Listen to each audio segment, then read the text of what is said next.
Kale mwebale njogera mu maaso n'okutugoberera nze Waswa Emmanuel kansubire muli bulungi ola muli butya. Tufubutuseeyo tuli ku mulimu gwaffe ogusembayo guno omwaka ennaku z'omwezi asatu mu lumu. Sawa ziringa 10 nkoze airport peak ndoze ensembyeyo guno omwaka mbalayo ku kkubo ne highway gye tulimu mpolampola. Tubadde nga tupiikinga abantu bangi omwaka mulamba, twebaza mwenna abatambudde naffe mutubagidde nnyo nga olikiwulira jaketi kyange kino kikoze omulimu. So baddeyo ku airport ku nsonga z'okupinga client waffe asembeyo badde abatambudde naffe mwebale nnyo ddala.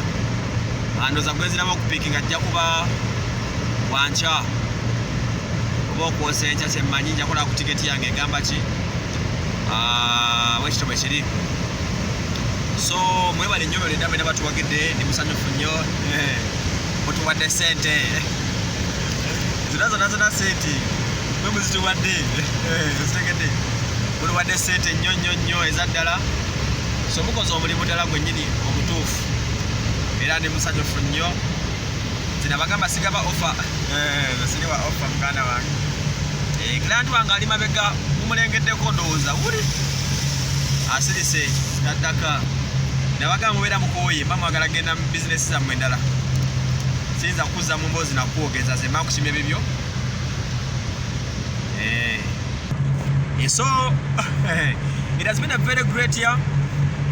Mbaddewo ku airport yawo ku nsonga ze Dubai za government Dubai okubanga yatulemesa okufuluma. Of course ekisaawe kya kimpooze mukimanyi nti Uganda ekola kinene nnyo mu kusupportinga Dubai.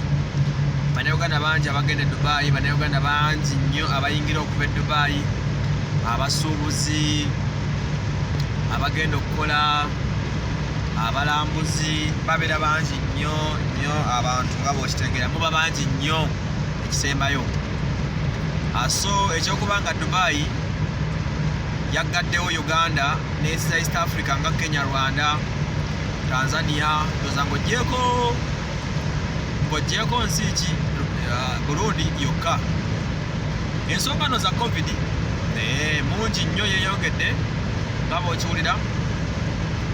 Abantu bongedde okulwala bayira bwenze buli gwempitako mpulira mulwadde oba okitegeera. So kati kibi ekigenda mu maaso tuba tufiirwa okuva ku musolo gwe tuyingiza ng'eggwanga, tufiirwa okuva ku baana abafuluma kuba kati abaana bangi abandi badde bagenda e Dubai naye kati tebasobola kgenda oba kitegeera.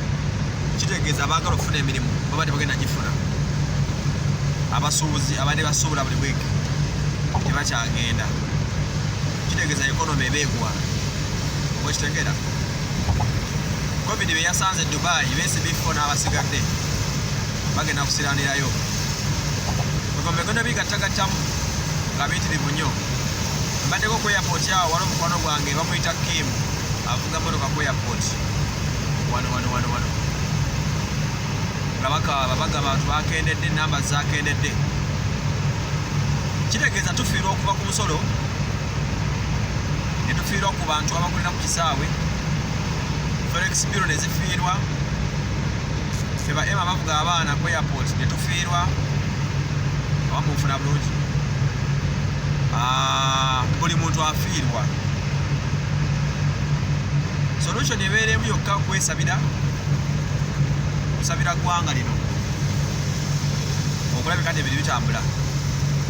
Bunakulee tu expecting omukulembeze ggwanga okwogerako gye tuli ssaawa nga 2 ajja kubaako n'omwaka gutulemye okucelebratinga kubanga abantu beeralikirivu.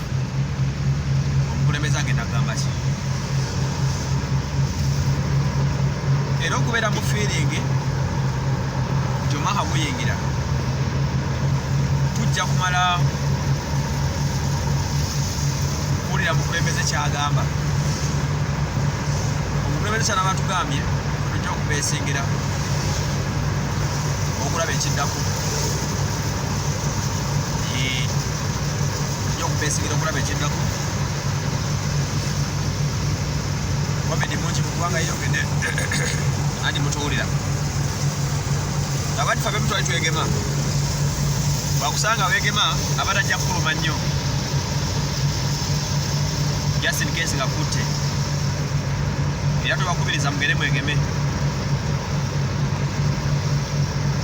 Emyaka ebiri covid gyatulumidde mu ggwanga mingi nnyo,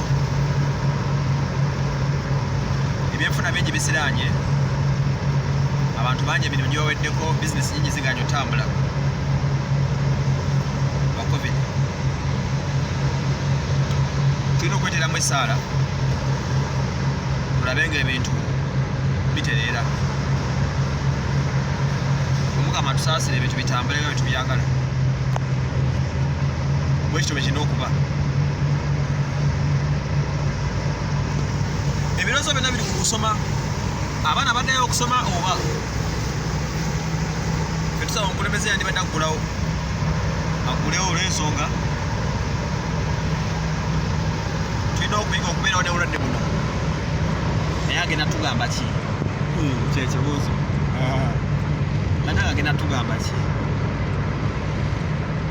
Agenda tunnyonnyola ki ku luno omukulembeze? Tumalina kumanya kyagenda tugamba, kubanga embeera mwe tuli etiisiza ddala nnyo nnyo nnyo nga bw'osuubira.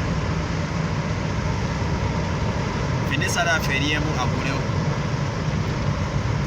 waba tatugulidde ajja kuba tukoze bubi, naye ate obweraliikirivu bungi agulewo agenda kugulawo kyekiddako, kubanga wetwogerera kati obulwadde bwo we buli, abantu balwadde, okitegeera, abantu balwadde, namba zaalinnye, statistics zeeyongedde ziri waggulu nnyo nnyo nnyo nga bw'okiwulira,